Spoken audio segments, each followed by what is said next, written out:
Well, now the sanctions are aimed at pressuring Iran to come clean about its nuclear program. In the first of the three-part report, Channel News Asia's Diana Allen examines if the measures are likely to work.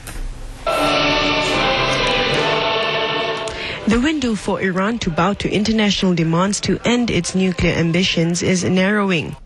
EU sanctions against the import of Iranian oil are set to be implemented if Iran does not concede to the demands of the P5+1, which comprises permanent UN Security Council members Britain, China, France, Russia, and the United States plus Germany.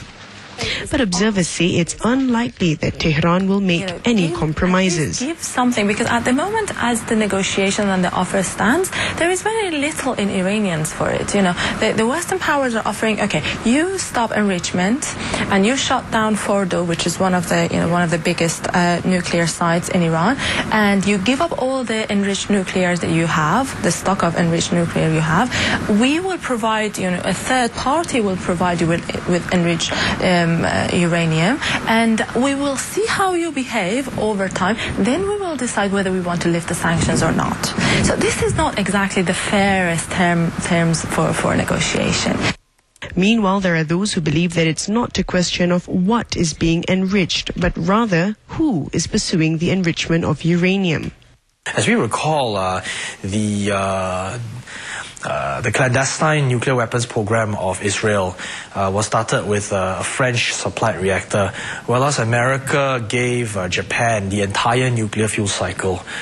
So it's more a matter of who's doing the enriching, and in this case it's Iran, and Iran has a rather spotty international reputation. And above all, it doesn't help that Iran sponsors violent so-called terrorist organizations like Hezbollah. Iran maintains that its nuclear program is purely a civilian one. So far, there seems to be no evidence that its uranium enrichment has reached a level which allows it to produce nuclear weapons. Observers believe that isolating the Iranian regime and the 70 million people it governs is likely to increase anti-Western sentiment in the country. But Iran too needs to try and gain credibility from the international community if it's to end deadlock over an issue that has caused global concern for several decades now. Diana Allen, Channel News Asia, Singapore.